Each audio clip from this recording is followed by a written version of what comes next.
नमस्कार दोस्तों, मैं अभिषेक चित्रांशी। स्वागत है आप सभी का मेधावी पे। दोस्तों, प्राचीन भारत की श्रृंखला हमारे चैनल पर चल रही है। कल हमने ऋग्वैदिक एज को पढ़ा था। आज हम डिस्कस करेंगे उत्तर वैदिक काल को, जिसका टाइम पीरियड 1000 से 600 BC के आसपास का है। और इसमें हम ध्यान रखेंगे कि हमें आज क्या डिस्कस करना है, किन किन पॉइंट्स पे हम आज अपना समय निकालेंगे। तो उत्तर वैदिक की जो भौगोलिक विस्तार की सीमा है, कहाँ तक फैली थी, इसके बारे में बात करेंगे। उत्तर वैदिक की राजनीतिक अवस्था कैसी रही वो देखेंगे। समाज प्लस स्त्रियों की दशा कैसी रही वो देखेंगे। उत्तर वैदिक में धार्मिक क्रियाकलाप कैसे थे उन्हें भी देखेंगे। और साथ ही साथ क्या हमें कुछ एक्स्ट्रा शॉर्ट्स या एक्स्ट्रा पॉइंट्स मिल सकते हैं, हम उन्हें भी देखेंगे। और इन सभी पॉइंट्स का जो आधार है ना, कि all these will be detailed by sources. ठीक है, सभी का जो है कि अब अगर मैं आपसे कोई स्टेटमेंट बोलूँगा तो वो सभी चीज़ें जस्टिफाई करेंगी कि वो किस उपनिषद की लाइन बोल रहा हूँ या वो किसी और स्क्रिप्ट से आ रही हैं, वो आपको यहाँ पे विद सोर्स मिलेंगी।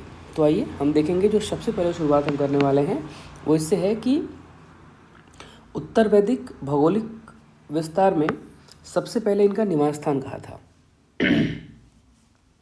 गंगा घाटी में ये अब बस चुके थे, जिसकी प्रकृति क्या थी, स्थायी रूप से वो हो रहे थे। यहाँ पे आपको दिख रहा है कि वर्ण व्यवस्था आ चुकी थी समाज में, जो कि जाति आधारित थी। अनार्यों से इनका संपर्क बढ़ा। कल मैंने आपको बताया था कि 5 आर्य राजा थे और 5 अनार्य राजा थे। आर्य राजा वो हैं जो श्रेष्ठ राजा हुआ करते थे और 5 अनार्य थे। देखिए क्या होता है कि उत्तर वैदिक में आर्यों का जो प्रसार है ना, वो गंगा घाटी में हो रहा, मतलब गंगा घाटी में तो वो हो ही रहे थे। साथ ही साथ सतपथ ब्राह्मण में दी गई पुरोहित की जो कथा है, एक कथा जिसे हम विदेह माधव की कथा कहते हैं। और इस कथा से ज्ञात होता है कि आर्यजन जो थे वो अग्नि की सहायता से जंगलों को जलाकर आगे बढ़े। गंगा घाटी में आने का मतलब है कि बीच में वन भी मिले होंगे, तो वनों को जो है कि जलाते हुए वो आगे बढ़े और अपना स्थायी प्रकृति का निवास स्थान बनाया। वर्तमान में जो बिहार है, और बिहार की जो गंडक नदी निकल रही है ना, बिहार की गंडक नदी, जिसे सदा नीरा भी कहा गया,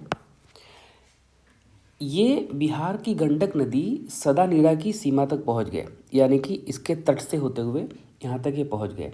इन क्षेत्रों से भी बाहर मगध, अगर आप यहाँ देखें तो मगध प्लस अंग, ये अनार प्रदेशों की भी चर्चा है। कहाँ पर? शतपथ ब्राह्मण में।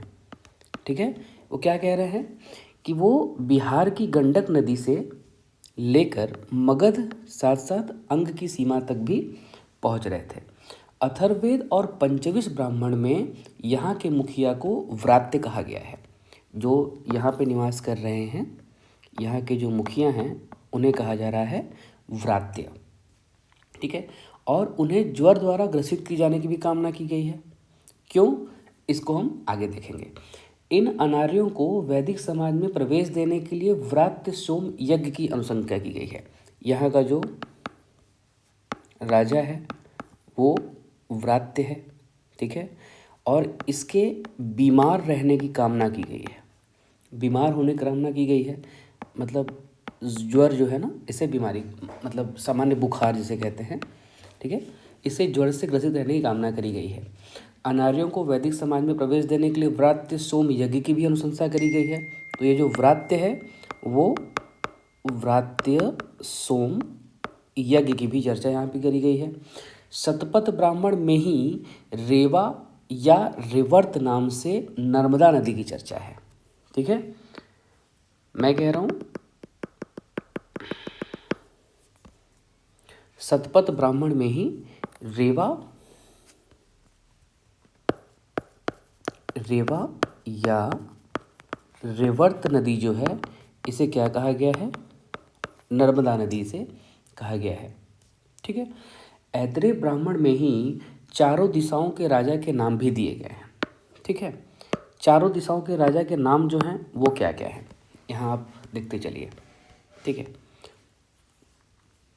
चारों दिशाओं के जो राजा हैं उन्हें अलग अलग नाम से संबोधित किया गया है, क्योंकि जो जिस दिशा का राजा है उसे उस दिशा का ही जो है कि एक विशेष नाम उसे दिया गया है। नॉर्थ, साउथ, ईस्ट और वेस्ट। ठीक है, देखिए अब इसमें जो शासक हैं उनको अलग अलग नाम दिया है। अब जो पूर्वी दिशा के शासक हैं, ठीक है, उन्हें कहा गया है सम्राट। इन्हें कहा गया सम्राट। आप इसे ऐसे भी समझ सकते हैं कि जो ब्रिटिश या यूनानी राजा है ना, आप उन्होंने सुना होगा सम्राट 14th या 16th, ऐसे करके सुना होगा आपने। पश्चिम में जो हैं वो हैं स्वराट। ठीक है, उत्तर में जो राजा राज्य कर रहे हैं उन्हें कहा गया है विराट। फाइन। और दक्षिण के जो राजा हैं इन्हें कहा गया है भोज। साथ ही साथ ये जो मध्य जो जगह है, ये मध्य देश के जो राजा हैं इन्हें कहा गया है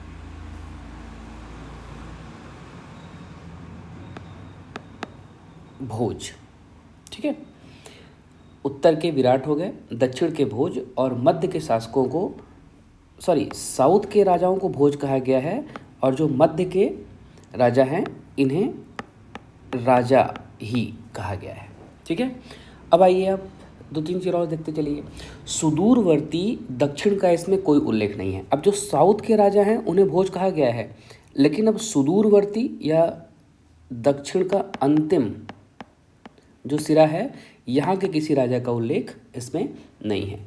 ऐतरेय और शतपथ ब्राह्मण में दक्षिण दिशा शब्द का उल्लेख है।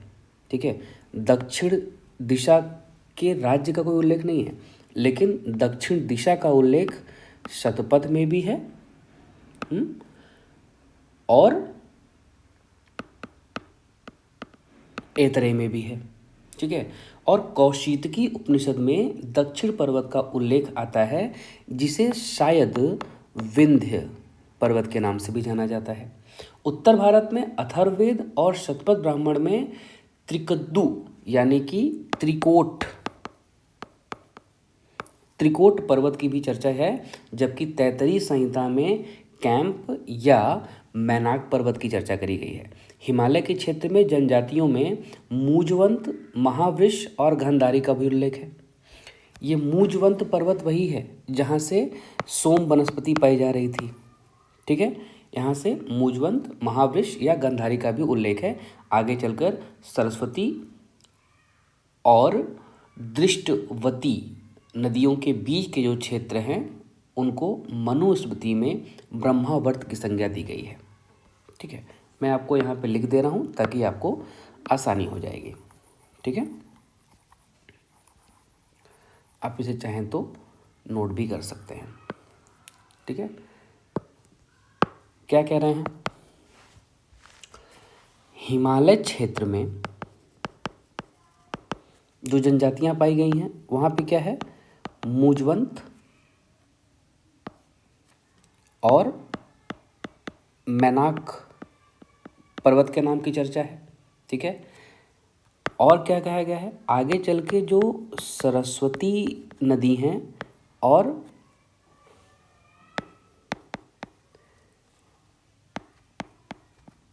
दृष्टवती, इन दोनों नदियों के जो बीच का क्षेत्र है इसे ब्रह्मवर्त कहा गया है। ब्रह्मवर्त कहा गया है। और ये ब्रह्मवर्त कहाँ कहा गया है? ये मनुस्मृति में इसे ब्रह्मवर्त कहा गया है। ठीक है, चलिए अब आगे चलते हैं। ऐतरेय ब्राह्मण का नाम बार बार आ रहा है। ठीक है, ऐतरेय ब्राह्मण क्या कह रहे हैं कि उत्तर वैदिक कालीन जो व्यवस्था है वो जन्म आधारित होनी चाहिए। ठीक है, ये जन्म आधारित होनी चाहिए। साथ ही साथ जो शतपथ ब्राह्मण है वो कह रहा है कि चारों वर्णों हेतु अलग अलग कब्रें बनाई जाएं। ऐसी अनुशंसा करी गई है कहाँ पे? शतपथ ब्राह्मण में। ठीक है। और देखिए इन चारों वर्णों में, ये जो चारों वर्ण हैं वो कौन कौन से हैं? ब्राह्मण हैं, क्षत्रिय हैं, वैश्य हैं और शूद्र हैं। ब्राह्मण को अदाई या सोमपाई भी कहा गया है, क्षत्रिय को राजन कहा गया है, वैश्य को अनश्य बलिकृत कहा गया है, जबकि शूद्र को अनश्य प्रेस्य कहा गया है। इनके संबोधन का भी उच्चारण अलग अलग है। ब्राह्मण को आइए कहकर संबोधित किया जा रहा है, क्षत्रिय को आ जाओ, वैश्य को चलो आओ या जल्दी आओ, शूद्र को छोड़ कर आओ, यानी सब कुछ छोड़ छाड़ के आओ। आप देखेंगे कि ऋग्वैदिक कालीन से आगे आने पे वैदिक कालीन के समय में ब्रह्म क्षत्र संघर्ष भी आपको देखने को मिलेगा। ब्रह्म क्षत्र का मतलब है ब्राह्मण और क्षत्रिय का संघर्ष। ये एक तरीके से वर्चस्व की लड़ाई है कि आप पहले आए या मैं पहले आया या वेदों का ज्ञान किसे सबसे पहले हुआ। ठीक है, तो इसे ही हम आगे देखने वाले हैं। ब्रह्मक्षत्र संघर्ष देखेंगे और इसका उल्लेख कहाँ किया गया है? यह शतपथ ब्राह्मण में भी है और ऐत्रेय ब्राह्मण में भी है। ऐत्रेय ब्राह्मण में क्या कहा गया है? राजा जो है वो ब्राह्मण से उच्च है। और क्या कहा गया है?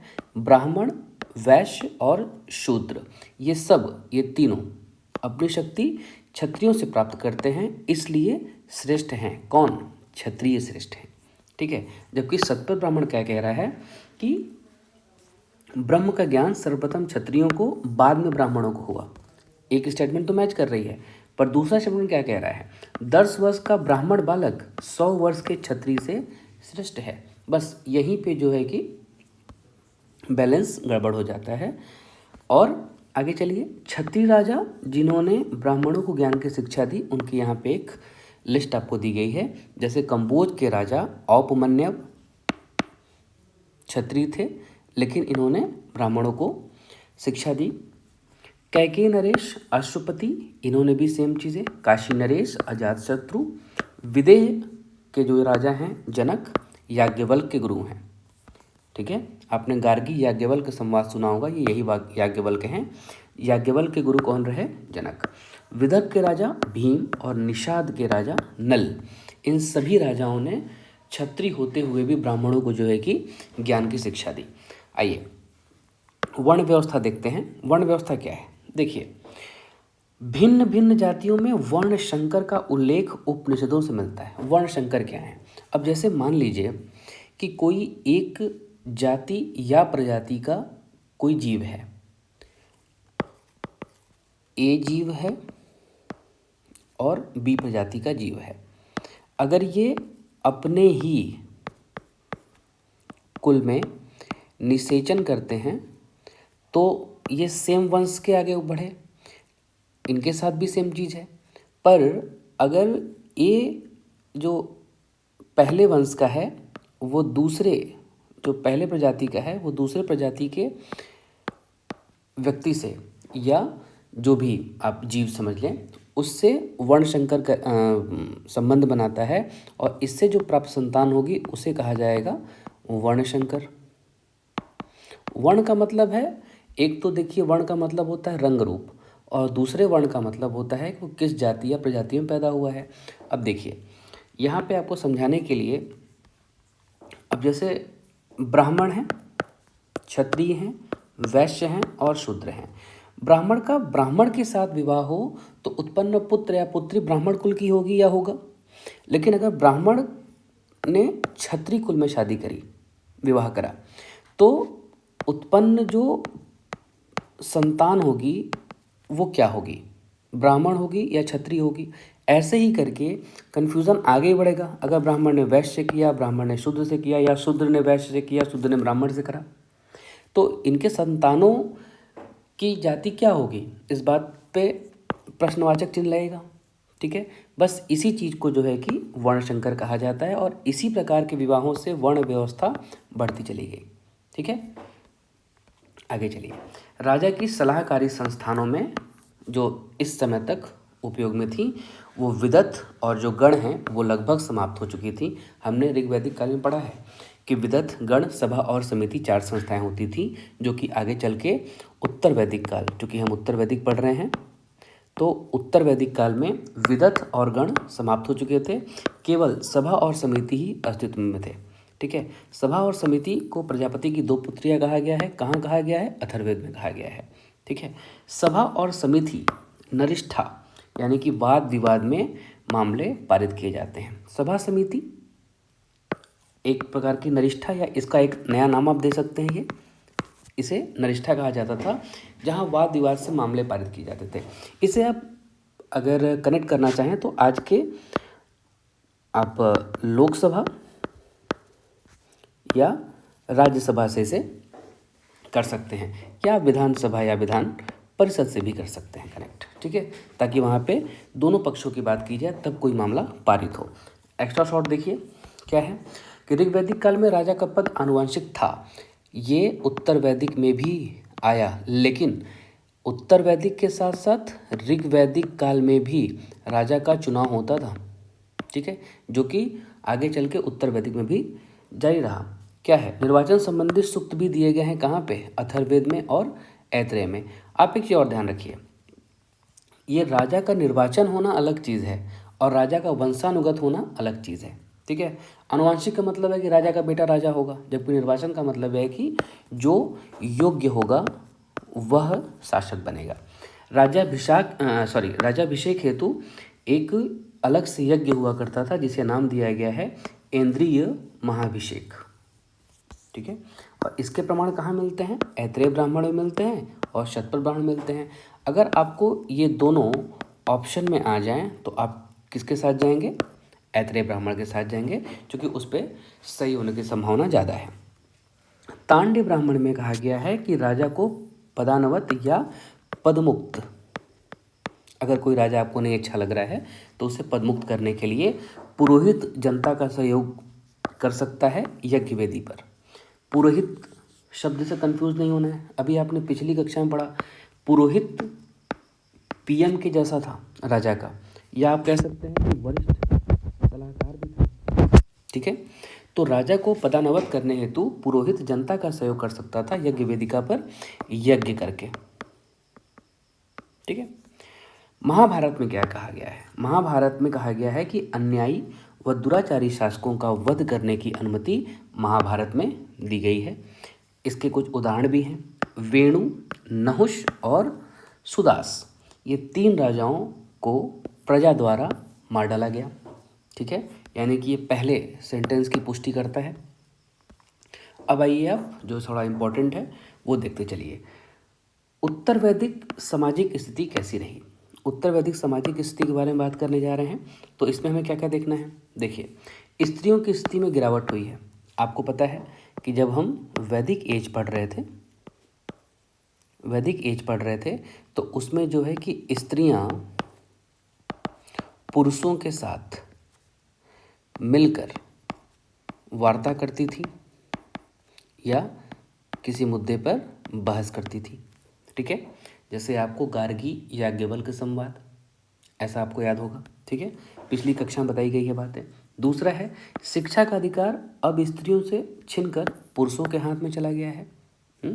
विधवा विवाह जारी थे, बाल विवाह के भी उदाहरण अब मिलने लगे थे। सती अभी भी थी, लेकिन अभी भी वो क्या है? सिंबॉलिक ही है, ये कहीं से बहुत अच्छी नहीं थी।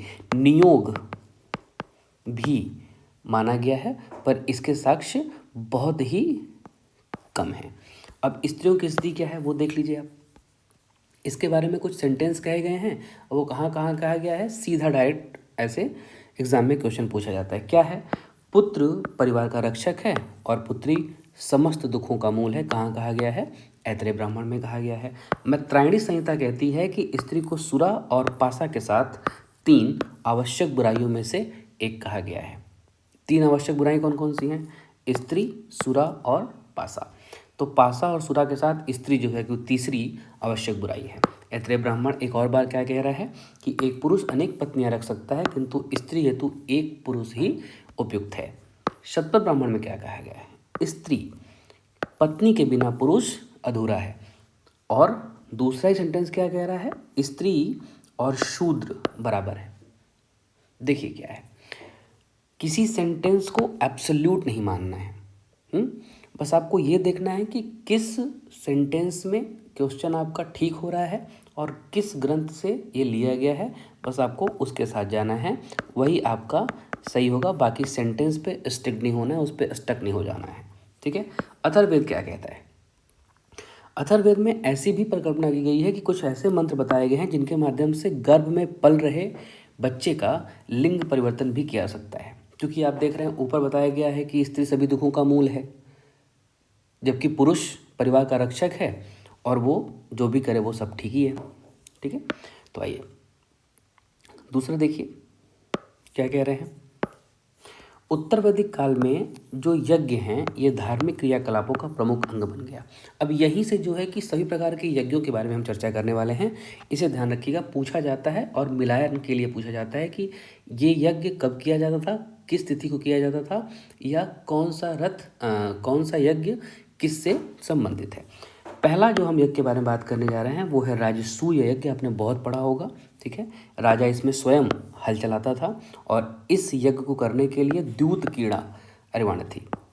द्यूत क्रीड़ा अनिवार्य थी। द्यूत क्रीड़ा का मतलब है पासा खेलना, ठीक है। दूसरा है वाजपेयी यज्ञ। वाजपेयी यज्ञ क्या है? यह रथदौड़ से संबंधित था।